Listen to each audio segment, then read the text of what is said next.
These are my top 15 classified of all time so far. Let me know what yours are in the comments below. This is, of course, these are my favorites, so these are not necessarily, might not match up with yours, but I'm right. That's all I'm saying. So, no, tell me what you think in the comments below. Tell me what your favorites are. Tell me what I missed. Tell me what I'm wrong about. Now, 15, I gotta do 15 because, honestly, I couldn't just pick 10. They're that good. I'm a huge fan of this line. It brought me back into collecting. I've always sort of collected, but I dropped off a little bit. And it started off a little rocky, of course, with the first round of G.I. Joe classifieds being just atrocious, really stupid looking new takes on the, our old favorites. But they learned really quickly, so we gotta just like give them that. Obviously, there's gonna be some mistakes made. They learned real quick, and then they brought in some great material. Right off the bat, though, I think they did knock it out of the park with a few characters, and that got me started buying. So right off the bat, I was buying, but now after a several year run, they have created some of the greatest figures around. And every once in a while, they just absolutely knock it out of the park. They make something that is not only is it a perfect rendition of what we had, but it upgrades it and makes something even better. And, they're little works of art. And so these are the 15 that I think really are works of art. Little of this is going to be based on character, because honestly, I think they blew it on almost all of my favorite characters. I think that they either did something that was like just okay, or I feel like a lot of times they didn't nail it on the greatest characters in G.I. Joe history. Because maybe those were the ones that were earlier done, and I think they really kind of hit their stride. I think 2022 and 2023 they hit their stride, and they really made their best work. At number 15, and I gotta put this one on the list, and this will be the only Destro on the list, and that is Profit Director, aka Pimp Daddy Destro. Now, I love this figure for so many reasons. One, he comes with burning money. Two, he comes with multicolored sunglasses over. He's wearing sunglasses over beryllium steel faceplate, which is just, come on, it's just absolutely beautiful. He's got his removable paint coat. I mean, this is great, and this is the only Destro that's going to make the list. And I'll tell you what. Unfortunately, they didn't quite nail it on Destro. I think that in the initial run, when they put out that initial run, and they put out the awful Roadblock and the Duke who looks like he just graduated high school, and they tried to reinvent everything, and everything was terrible. They did nail it on a couple of characters. They did a pretty good job. And then the characters they did a good job. They did a good job on Snake Eyes. That is a beautiful Snake Eyes, and one of the best designed things they've ever done. But it has quality control issues. And they did a pretty damn good job on Destro. And that's why I jumped to the line. I ended up buying the Destro. I ended up buying Snake Eyes. I had bought the Scarlet, even though it's not good. And then they also had the Cobra Soldier, which I love. I love the new revamped Cobra Soldier was beautiful, pitch perfect, exactly what we needed. Cobra Commando wasn't bad, and everything else fell to shit. Now, as years have gone on and they've made better and better figures, we're looking at that Destro, and it's just not perfect. It's pretty good, and so there's not much reason for them to do a new one, but it's not perfect. And one of the reasons why I don't like it that much, it'll do, but it's not amazing, is the face sculpt does not match that original artwork. It's sort of a new face sculpt. It's not very strong in its design, as opposed to the Hector Garrido art, which has these sharp angles in the beryllium steel, and looks just real menacing and real powerful, and it's just that's Destro to me. And if you want that, you can go get the Mezco Destro, which I think it seems to be coming down on price, and that'll do you fine, and it has the head sculpt that you want. But Hasbro has not come out with that, the head sculpt that I'm looking for. But, so Prophet Director Destro, I've got to admit, I'm just going to like, for the fact that they made it is just, and they made it early, it's just hilarious. That was the thing that really officially, I was like, I have to start buying these things if they're going to be doing this. And I bought it and loved it, and it's everywhere. So, next in line, we have Outback. And I'm going to go Tiger Force Outback. Okay? This figure just, I have so much love for it. It looks so cool. It's just like it communicates that he's this older, grizzled Outback. It's like, we're talking like this is like later in years, like sort of like the movie Logan was to Wolverine, and we're seeing old man Outback, right? Plus, he's got the Tiger Force shirt, and I don't even like Tiger Force. I am not a fan of these repaints and all that crap, and I don't really buy them. The one thing I did buy out of all of the repaints is I bought this. I think he's actually better than the original Outback by a mile. I think the original Outback, if you really think about it, I always loved the figure as a kid because he's kind of ripped. I think that's why I liked him so much. But he's got his t-shirt. He's got his t-shirt that says "Survival." You're really gonna do that? You're just gonna have a t-shirt that says "I'm a survivor"? It's not even a funny. It's a dumb t-shirt. Like, you wouldn't wear that. And it's just not. There's nothing like special about him. But the Tiger Force one with the big orange tiger head and just really well designed logo, and that grizzled look with his gray hair. He's just a perfect figure. Now, what is a good classified figure? For me, what makes it really great when they nail it out of the park, and you're just like, oh yeah, that is absolutely perfect, is when they give you something that looks like and feels like what you had as a kid, but when you go in and you look at the details, you realize it's a huge upgrade, and they've done really interesting and unique things with it. It's almost a reinvention. So for me, it's like, if they reinvent too much, yeah, we all get pissed, and we're just like, give us what we want, and give us the original. If they stick too close to it, where it's just exactly what you had as a kid, but in 6 inches, a lot of times then I'm like, okay, that's pretty good. I'm glad I got it, but it doesn't like blow me away. I think an example of that would be like Torpedo, or perfectly good figure, did very much what you wanted. You're happy, but nothing that completely says, ooh, we really took this in a new direction, made something unique. And when a classified fails, it either goes too far and does something weird, or it fails to match the love that you had for the original, misses an accessory, or gets lazy on its accessories, or does something. And when it nails it out of the park for me is like, if you look at the figure from afar, right? You look at it from far away, you go, ooh, that's exactly like what I had as a kid. Then you zoom in a little bit and you get in focus and you realize, oh no, they really did some work here, and they really did some reinvention, and it is a new thing. It's a new, an upgraded character. One of the ones that they did this with, better than anything. This is like amazing figure, and I think maybe he'd be higher on the list if he wasn't one of my least favorite characters. But he's on this list just because of how good this figure is, I think, more than how good the character is, which is Tripwire.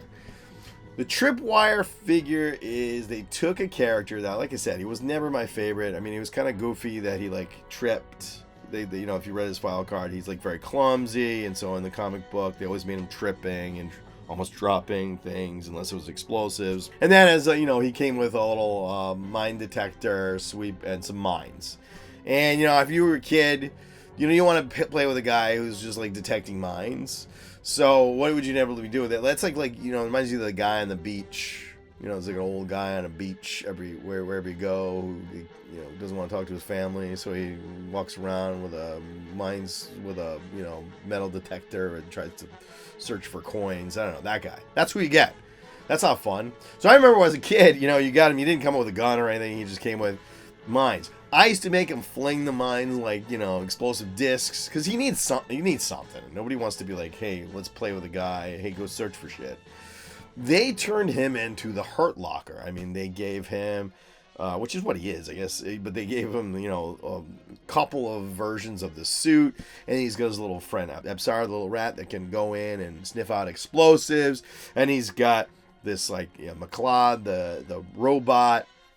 He's finally got a gun, and it is an absolute knock out of the park moment for them, where they just did this. It honestly almost is their best figure, except for the fact that it's still Tripwire. How good can you make Tripwire? They made Tripwire as good as anybody could ever make Tripwire. Next in line, and this one I'll admit is just the figure you had as a kid. Exactly the figure you had as a kid, but it's perfect. And that is Gung-ho. We've got that first Gung-ho. I remember I did buy this first Gung-ho, and actually he's kind of great to have now because he just looks like some weird white supremacist like dude. So you can use him in all kinds of situations, like G.I. Joe goes to a bar, somebody starts a bar fight, like that's the guy. Because they, instead of giving him his Marine tattoo, they removed the world and the anchor and shit, and they just made him have the little, this is like a bird, which looks very Nazi. It's very much like the Nazi symbol,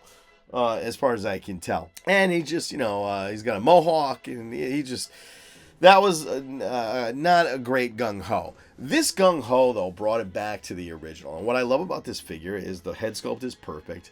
He's got his Marine tattoo back. It's not a perfect ring. I feel like it could be bigger, but it's not. At least it's back, and at least it's not, you know, a weird just eagle. And then he's massive. The fact that he is size-wise where he should be. He's much larger than most of the other figures, and it makes for a really good figure. That's the retro card back Gung-ho. And a lot of times I think the retro card backs, either they're just giving you exactly the same figure that you already had with like the tiny detail repainted, or they're, you know, making something that is like, so I don't really need an exact replica like the Stalker retro card back. For me, the Stalker that they came out with is pretty perfect. He doesn't really need the old suit. It's fine. You can change a couple colors. Like, I think they feels like they've got a little, you know, scared to change things when we all went up in arms and you changed too much.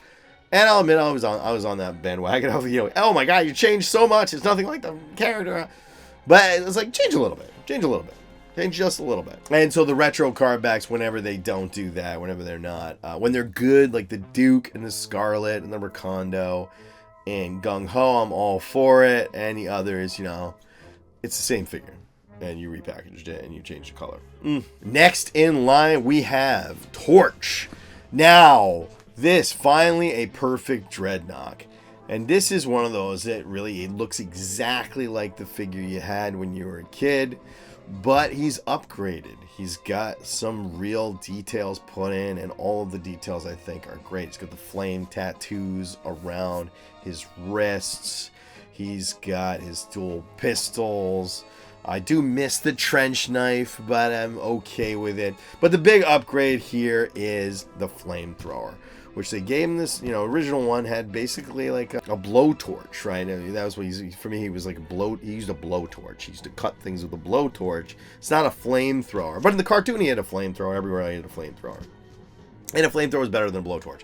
So this one, though, they gave it a mouth, and they gave it, you know, the little flaming wings, and they gave it the Nox rule symbol, the little Nox symbol on the back, and they just gave it all this character, and then they gave you the flames, which was really perfect. But the thing that makes him the only perfect Dreadnought is the glasses. They put the glasses on his frickin' face, because if they had put the glasses on Ripper and Buzzer's face, I'd probably put them on this list too, because I think those were just amazing figures. But with the glasses, once the glasses come off, they do not look like themselves anymore. Especially Buzzer. I mean, Buzzer really looks like, with his glasses on, which they don't stay on for more than 1 second, he looks like Buzzer's a perfect figure of Buzzer. when he falls off, which is immediately, then he looks like, I don't know, like a hair band, you know, like a guy in a hair band from 1982. He just doesn't look like Buzzer anymore, and he's not very cool. So this was the one Dreadnought that they absolutely nailed it. Naugahyde's pretty perfect too. We won't talk about Roadpig's funny face. But Torch, for being the one perfect Dreadnought, he gets on this list of my favorites. Talk about an upgrade. Scrap Iron. Now this is an absolute perfect version of Scrap Iron. It matches the Scrap Iron that we had as a kid perfectly, but with a few different things. It never made sense for him to have a little thing on a stand. Was he going to go set it up? They're going to wait. He's setting up his little stand, and everybody's shooting around him. So the fact that they put treads on it and they turned it into a drone absolutely makes every bit of sense in the world, and that drone is absolutely gorgeous. It's filled with little details, and even though it's still, for some reason, being very different, being a drone with treads, it just feels like what it should have been. It really feels like the perfect version of this character, even better than the first. I love the little pistol that they gave him, as it's not just a simple, you know, repaint of the pistol they love to give us that came in with everybody for a little while. It's very unique to him. And then pull off his helmet, and he is a horror show of just scars all over his face, which makes sense for him, because if you read his file card, he's like so bitter he wants to blow up the entire world. Like, he is really one of the most psychotic characters in all of G.I. Joe history, and so it makes for a really great version of him with that helmet off. Nemesis Immortal. Now this thing is absolutely gorgeous. What a perfect figure. Some people don't like the wings because they don't have a massive wingspan. They're not, you know, huge, stretched out. But I love the inventiveness here. And this is, to me, this is one of those things. Just like when you watch Lenny and the sculptors and everybody really reinvent things and really go with and be creative. And obviously whenever they do that, there are times it's going to hit and times when it's going to miss. Nemesis Immortal was all hit for me. They turned his bat wings into a creature, which makes a lot of sense because you could swap the bat wings for the little tentacles when you were a kid. The tentacles sucked, so you didn't bother.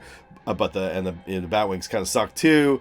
But in this, they made him a little creature. So he's like a creature, and then he's got like a crab creature thing going on, and then you got your the swappable little green tentacles, which now really work. They really bend, and they really feel like another organism, and so that's something that he can just toss at people. Then they gave him his little bacon swords, right, which it really worked because they do echo where he had a couple of sheaths on his thighs.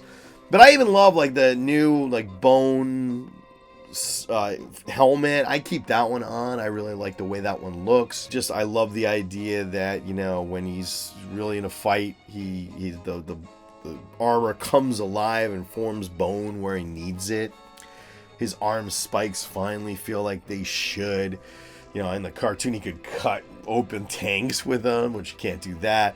But he's just a perfect, and he's so huge and intimidating and terrifying. My kids are playing with these things. They're actually really loving them right now. They don't even know much about G.I. Joe so much. But the first thing they said when they saw him, they were like, oh, yeah, I want to play.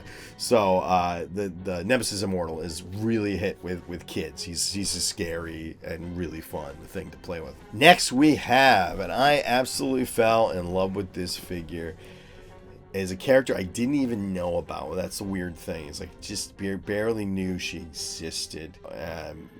Seen her, but you know, didn't really know anything about her. It was Agent Helix.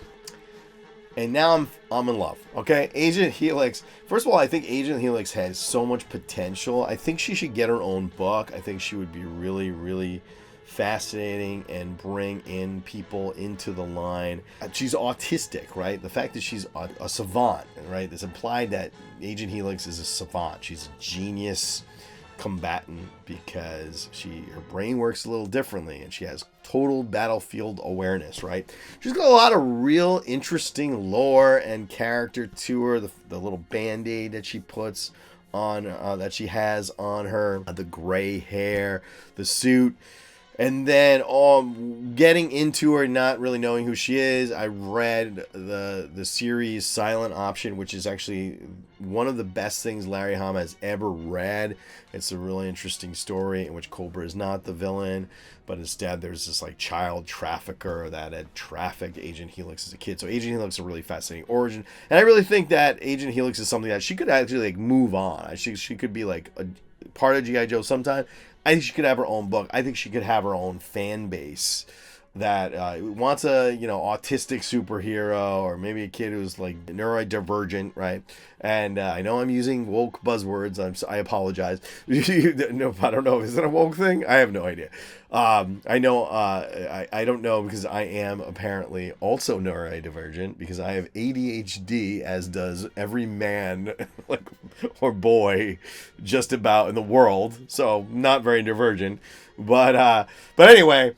I really feel like that, like, culture of people that do love superheroes and do love, like, action kick-ass girls would really love Agent Helix.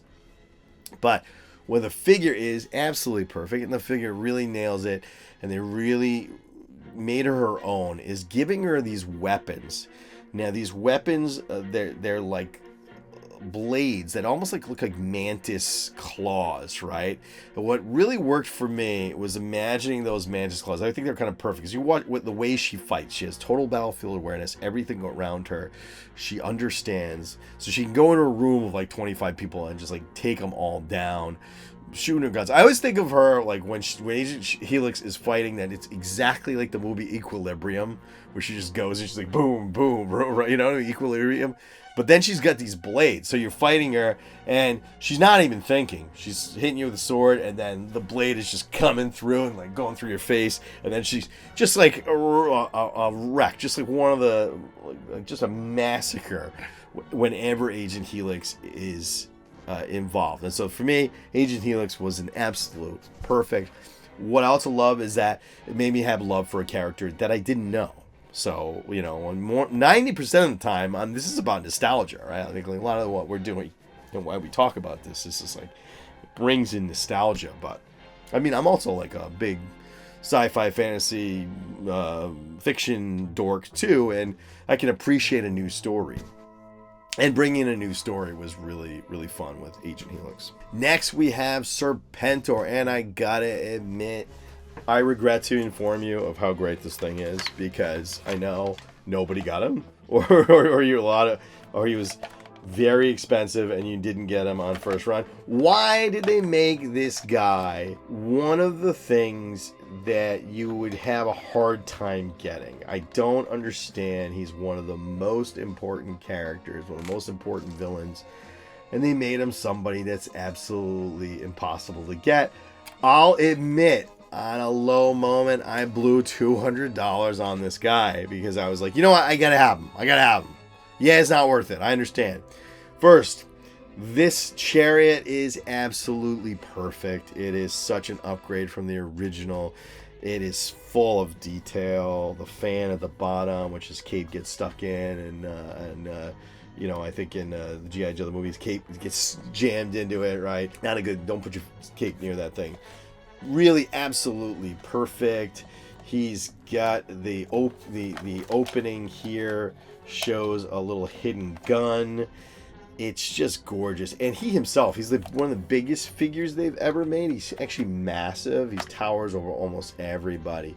And he just comes with like crazy loadout. His sculpt is perfect. The box art is gorgeous. This to me was, I got admit, I paid a lot of money for him, and I don't regret it. He's absolutely amazing.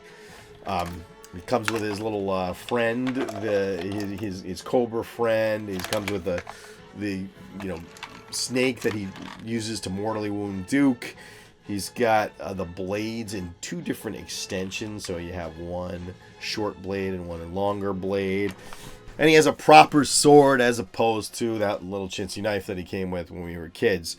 So he's a character that I loved, mostly from the comic book. He's annoying as shit in the cartoon. As you can see, I did a whole video on him, how insane he would be if he had all those personalities. You can see that here.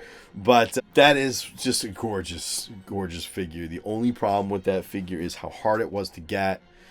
And, sorry. Next in line, we have the Snow Serpent. Now, I've always loved the Snow Serpent. The Snow Serpent was always one of my favorites. And I think remembering as a kid that I would just make the Snow Serpent heads instead of snowshoes. Because snowshoes aren't fun. They're not fun to play with. I made them skis, even though that makes no sense. Because he's got to be able to ski down a hill and, battle against Snow Job. And they're going to have a race, just like in a James Bond movie. They're going to have that snowing down a hill race. And finally, they gave me the Snow Serpent with a snowboard. And, there was a version 2 Snow Serpent that looked like shit that also had a snowboard. But this is great. This is a deluxe figure. This is one of those deluxe figures where you actually felt deluxe. He comes with a rocket launcher, machine guns, more weapons than he can handle. He's got his snowboard, and it's a perfect sculpt. It looks exactly like the one you had as a kid. And they gave him this weird ass coat made out of a wolf head. Now this is awesome. I love this because you can troop build and you can get one insane Snow Serpent who's maybe troop leader who goes out and cuts a wolf up and turns it into a blanket and a hood.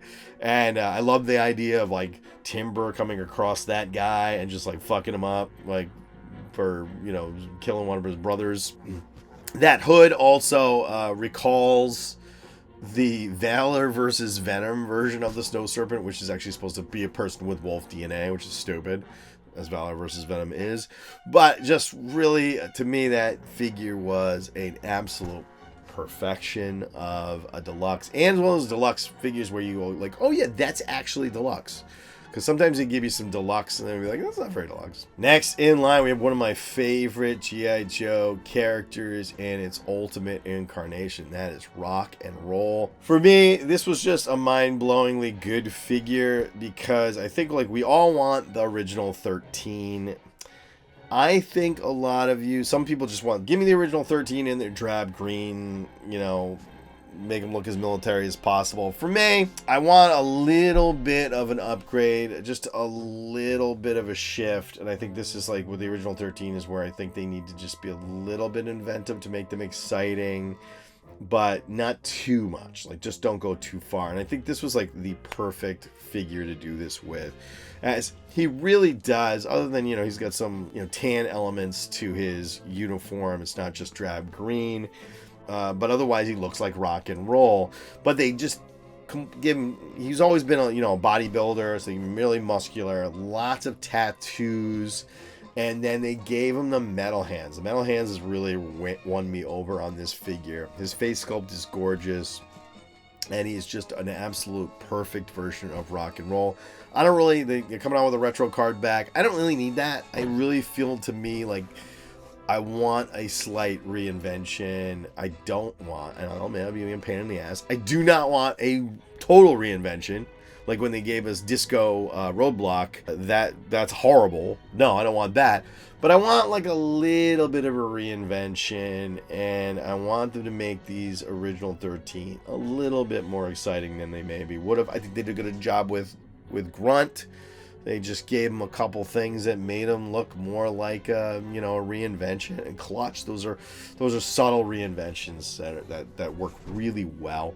But this one just nailed it for me. It just has so much character. They just nailed the character. It's really a brilliant moment for toy creation.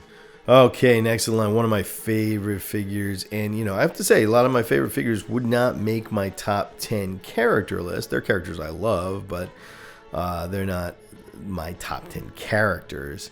But I gotta say, it's just the immense amount of detail and work that goes into the figure that rises the character above maybe even what their character would sit on a list for me. And so next we have Mutt and Junkyard. Mutt and Junkyard is one of the greatest figures they've ever come out with. The head sculpt on Mutt is fantastic. It's so full of character. The little speckled on hair. He does seem like he would be a hairy man, right? He would be a really hairy guy. And so they made him, hair everywhere. He's got the muzzle. His weapons were nicely painted and given some detail. And, Junkyard is the perfect version of Junkyard.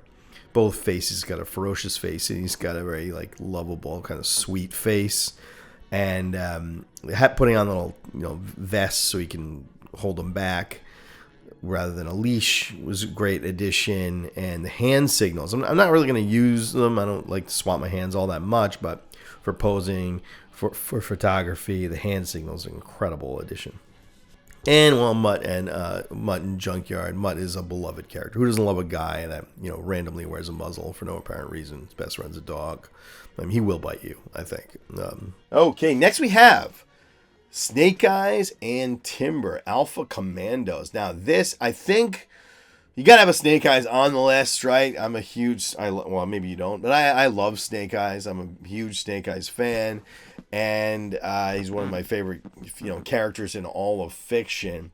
I've always preferred Snake Eyes as a commando who has ninja training rather than generic ninja Snake Eyes. I feel like at one point Snake Eyes becomes, he's the ninja guy, and then he's just a ninja. For me, it was mysterious that he's a commando, but he also has this ninja training. And this is when we first got Timber, so this was a really perfect version of it. I also like that it's the original suit, but it's very clearly updated. This is one of those things where you look at it, and again, like I said, my favorite classifieds are ones you look at it and you're like, yeah, that's what I had. And then you go deeper, you're like, oh no, I didn't have that. Right. And that's what it looks like. If you look at it, much more detail. There's much more detail on the chest. There's much more detail. The face has an angularity to it. It looks more like the comic book. That's why I think this is a better version than the retro card back. When you get the retro card back, it is what you had as a kid. But, and he looks very plain. There's just not much on him, and it just doesn't quite get you there. Whereas I think, obviously the most iconic look of Snake Eyes has to be version 2. And I think they nailed that with the first run. They gave us the Snake Eyes in the first run. And that Snake Eyes looks perfect. And here's why he's not on this list. One, it is, I think, one of the most beautiful things they've made as far as the look. Absolutely gorgeous. The ankle of mine broke within about a half an hour of owning it, and I'm pretty sure that I'm not the only one who had that problem. Second, his weapons they had the weird holes in them, and none of them looked like guns that were real guns. He didn't come with an Uzi. And so, he like his sword. So for me, what I did is I got a broken ankle. I got this, guy I gave my Alpha Commando Snake Eyes the sword, and he's got his trench knife. He's got Timber now, which is a perfect sculpt of Timber with a ferocious face. And that is my Snake Eyes. I love that version of Snake Eyes. Yeah, there have been other versions of Snake Eyes when they came out with the version of Snake Eyes with the visor that also had the wolf that had Timber with him. To me, he changing the colors. Now he's got green pants, and it just doesn't work anymore. I need him to be either the black, all black, the one they first came out with, but better quality, or I want to have this commando version of Snake Eyes. So this is the best Snake Eyes they've ever come up with in classified, and it'll do. Next in line, we have Zartan, and now I'm going to go with the first Zartan because that's the one I got. I really didn't need another one after that. Certainly there was the special Zartan that came with all the different heads and changed his color, and that one's valuable. And the retro card bag Zartan, which again, don't give me the same figure, repaint them tight slightly, and then try to package them off and sell them to me again. The first Zartan nailed it. What I love about this figure are several things. The face sculpt. The time when they were doing face sculpts with this early run, I think, which is almost like the second or third wave of figures they had Zartan. The face sculpts are so extraordinary. They just look very unique. I mean, he looks to me a little bit like David Warner, the character actor from Straw Dogs. and a lot of different movies. You've seen him in like a million movies. He looks a lot like David Warner, which would be pretty good casting in like 1975 for Zartan. But and he just is extraordinary looking. He's got this very cool curved knife. He's got the gun that he came with. He's got the backpack with the face mask that he always had, which I always love because he puts that face mask on. He's like, "Hey, I didn't change my clothes, but I'm in disguise. You can't figure it out. It's me, even though I'm wearing Zartan's clothes." But what I really love about this, there's two details that I actually heard about in the Full Force podcast, a conversation with Lenny and Emily, and this was, if you haven't listened to the Full Force podcast, is awesome. And this is like, he came with two accessories that make absolutely no sense. One is a withered hand. The other one is a snake head. And Lenny explains in the Full Force podcast that the withered hand is possibly like an alternate way of thinking about how he got his powers. It's like a monkey paw, right? So some sort of wishful or, disturbing, supernatural monkey paw that hints at how he might have gotten his powers. And the second, the snake head, is he just cuts off a snake head and he hangs it on his belt to remind himself that he is the servant of no one, right? So it's really saying like, yeah, I'll cut your head off, Cobra Commander. I'll work for you, but I am my own man and I own myself. Maybe the best and coolest thing that they've done in the entirety of the G.I. Joe Classified line is that little snake head hanging off the back. Such a cool little detail when you know what it is. My number one figure. This is the best figure they've ever come out with, and that is Major Bludd. I don't need a new Major Bludd. This Major Bludd is such a perfect figure. This was really, I think, the point where I absolutely fell in love with the line. His face, it's just all about the face. He's just got so much character in that face. He's got his little mohawk going on. He's got, 5 o'clock shadow. And he just looks exactly like you'd imagine Major Bludd's face. Get that character actor face that would just be really perfect to fit him into a G.I. Joe movie. I'm talking about Sharlto Copley should play him in the G.I. Joe Transformers movie. Bring him in. We haven't had Major Bludd in a movie yet, and he'd be a perfect character. And then the robot arm is a really well detailed. The hand looks really incredible. He's got his dog tags. He's got his original weapon, a pistol that fires rockets, and this very nicely detailed revolver that probably shoots armor piercing bullets, and definitely a very inventive looking weapon. And I just think everything about this figure is knock it out of the park. Best work they've ever done. Just the sculpting is so beautiful. And I think when they really nail it, they really create a character with what they're doing. And so that's my top 15. Tell me your top 3, or however many you want to tell me in the comments below, and why you think they're so good.